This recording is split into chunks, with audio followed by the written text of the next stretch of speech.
నెల్లూరు జిల్లా కొడవలూరు మండలం railway station సమీపంలో హత్య జరిగింది.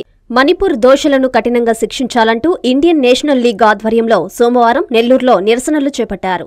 నెల్లూరు నగరంలోని అంబేద్కర్ విగ్రహం వద్ద జోరు వానను సైతం లెక్క చేయకుండా ఆందోళన చేపట్టారు. ఇండియన్ నేషనల్ లీగ్ రాష్ట్ర అధ్యక్షుడు సయీద్ సమీ హుస్సేని ఆధ్వర్యంలో వందలాది మంది మహిళలు జోరు వర్షంలో నిరసన చేశారు. ఈ సందర్భంగా సయీద్ సమీ హుస్సేని మాట్లాడుతూ మణిపూర్లో జరుగుతున్న అకృత్యాలపై బీజేపీ పెద్దలు పెదవి విప్పకపోవడం శోచనీయమన్నారు. మణిపూర్ రాష్ట్ర ప్రభుత్వాన్ని బర్తరఫ్ చేయాలని, రాష్ట్రపతి పాలన విధించాలని డిమాండ్ చేశారు. అలాగే కుకీ తెగకు చెందిన వారు క్రిస్టియన్లు, మతంలోకి వెళ్లిన వారిని అత్యాచారం చేసి చంపడం దారుణమని, దోషులను గుర్తించి తక్షణమే శిక్షించాలని ఇండియన్ నేషనల్ లీగ్ డిమాండ్ చేస్తుందని తెలియజేశారు.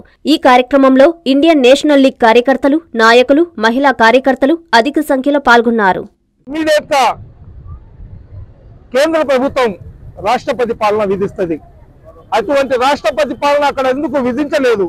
అక్కడ లా అండ్ ఆర్డర్ పూర్తిగా ఫైల్ అయిపోయి ఉంటే అక్కడ రాష్ట్రపతి పాలనను విధించి ఆ దోషుల మీద ఉక్కుపాదం మోపించి అక్కడ ఉన్న ఏదైతే డిస్టర్బెన్స్ ఉందో, అక్కడ ఏదైతే మరణ హోమం జరుగుతుందో, అక్కడ ఏదైతే మరణ మృదంగం జరుగుతుందో దాన్ని ఆపే ప్రయత్నం చేయటం లేదు. ఎన్నికలు వస్తున్నాయి కాబట్టి బీజేపీ వాళ్లకు ముస్లింలు, క్రైస్తవులు ఓట్లు వేయరు కాబట్టి వాళ్లను చంపివేయడమే చాలా మంచి మార్గం అని ఈ బీజేపీ వాళ్ళు ఎంచుకొని ఈ విధంగా చేస్తున్నారంటే నిజంగా చాలా ఈ దేశం ప్రపంచ దేశాల్లో తలదించుకొని సిగ్గుతో మా ముఖం మీద మనం ఉమ్ముకునే పరిస్థితి తీసుకుని వచ్చినారు. అమెరికాకు వెళ్ళినప్పుడు నరేంద్ర మోడీ గారు సంకలు కొట్టుకుంటూ 140 కోట్ల జనాభా ఉన్న భారతదేశంలో కొన్ని వేల జాతులు, సంస్కృతులు ఉన్నాయి. వాటన్నిటిని కలుపుకొని మా భారతదేశాన్ని ఒక సెక్యులర్ దేశం లాగా మేము ముందుకు తీసుకుని వెళ్తున్నామని చెప్పి గర్వంగా విదేశాల్లో చెప్పుకునే ఈ నరేంద్ర మోడీ భారతదేశంలో వచ్చి చూస్తే ఈ విధంగా భారతదేశంలో ఉన్న అమాయకులను ఊచకొత్తకొస్తున్నారు.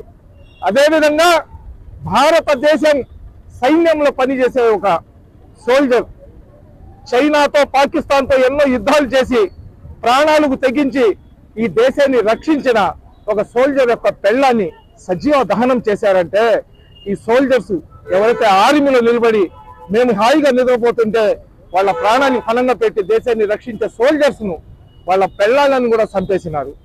బీజేపీ పార్టీకి చెందిన ఎమ్మెల్యే డైరెక్ట్ గా చెప్తున్నాడు, మా ప్రభుత్వం, మా బీజేపీ వాళ్ళే వీళ్ళ మీద ఊచకొత్తకొస్తున్నారని. భారతదేశం అనేది ఒక మనిషి శరీరం లాంటిది.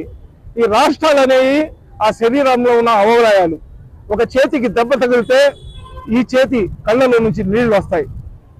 అక్కడ ఎవరైతే కుకీ తెగకు చెందిన క్రైస్తవుల మీద దాడి జరుగుతుంటే మన ముఖ్యమంత్రి క్రైస్తవుడై ఉండి కూడా నోరు విప్పటం లేదంటే నిజంగా ఆ దేవుడి మీద వీళ్ళకు ప్రేమ లేదా మానవత్వం మనుషుల మీద మానవత్వం, ప్రేమ లేనట్లు అనిపిస్తుంది.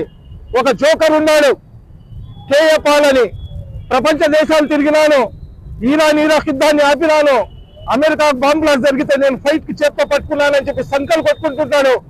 నరేంద్ర మోడీ, అమిత్ షా నా జేబులో ఉన్నారని చెప్పి జోకర్ మాటలు చెప్పుకొని తిరిగే కేఏ పాల్ కు నిజంగా సిగ్గు, లజ్జ కాని ఉంటే, అతను ఆరాధించే ప్రభు నిజమైన ప్రభు గాని అయితే, అతనికి నిజంగా యేసు ప్రభు మీద ప్రేమ గాని ఉంటే ఈ సంఘటన మీద క్రైస్తవుల చర్చలు పగలగొట్టేస్తున్నారు. మేము ముస్లింస్ అయినా కానీ అన్నిటికన్నా ముందర మాల ఉంది. ఈ రోజు అక్కడ జరిగింది, రేపు మా నెల్లూరులో జరగదని గ్యారెంటీ ఏముంది? ఈ మతోన్మాద బీజేపీ పార్టీని భారతదేశంలో నామరూపాలు లేకుండా చేయాలా? అమిత్ షా, నరేంద్ర మోడీ ఖబర్దార్. మీలో గాని చీము రక్తం గాని ఉంటే ఇమ్మీడియట్ గా మణిపాల్లో ఏదైతే ప్రభుత్వం ఉందో ఆ ప్రభుత్వానికి బర్తరఫ్ చేయాలా?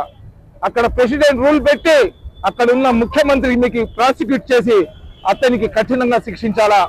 ఎవరైతే ఈ దోషులు ఉన్నారో, ఎవరైతే మహిళలకు మానభంగాలు చేసి వాళ్ళ శీలాలతో ప్రాణాలతో ఆడుకుంటున్నారో నడి రోడ్డు మీద వాళ్లకు ఉరి తీయాలా లేదా ఎన్కౌంటర్ చేయాలా? ఆ విధంగా చెయ్యకపోతే భారతదేశంలో ఉన్న లా అండ్ ఆర్డర్ గాడి తప్పిపోద్ది. ప్రతి ఒక్కరు కూడా విద్వేషాలను పెంచుకొని మనుషులను చంపుకుంటూ, మహిళలను మానభంగాలు చేసుకుంటూ వస్త్రాలు విప్పేసి రోడ్ల మీద తిప్పే పరిస్థితి వస్తుంది. కాబట్టి సభ్య సమాజం ప్రపంచంలో సిగ్గుతో తల దించుకునే సంఘటన ఇది. ఈ సంఘటన గురించి మాట్లాడుతుంటే కళ్ళలో నీళ్లు వస్తున్నాయి. మనిషిగా పుట్టిన ఎవరైనా సరే మేమందరం కూడా మనుషులమే.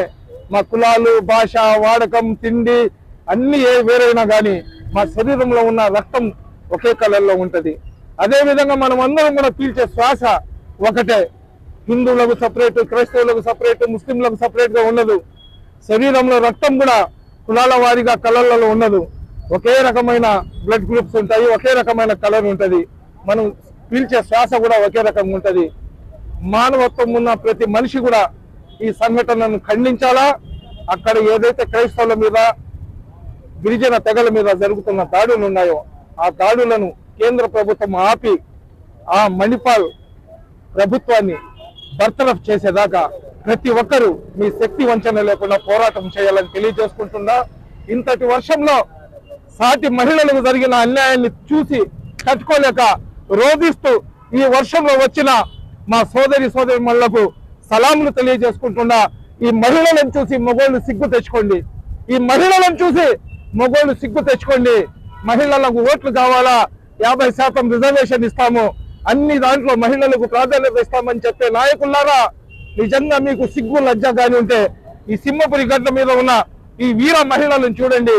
నేను పవన్ కళ్యాణ్ గారిని అడుగుతున్నా, పవన్ కళ్యాణ్ గారు మీరు వారాహి మీద ఎక్కి పూనకం వచ్చినట్లు ఊగడం కాదు.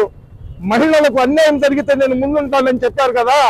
మణిపాల్లో జరుగుతున్న మహిళలు మీరు పెళ్లి చేసుకున్న దాంట్లో దేశం కాదు విదేశాల్లో పెళ్లి చేసుకొని ఆమెకు ఎవరైనా ఏదైనా మాట మాట్లాడితే ఆమె మహిళ కదా, ఆమెకు ఎందుకు విమర్శిస్తున్నారని చెప్పి నీతులు చెప్పే మీరు మణిపాల్లో మహిళలకు నగ్నంగా తిప్పి మణిపూర్లో మహిళలకు నగ్నంగా రాష్ట్ర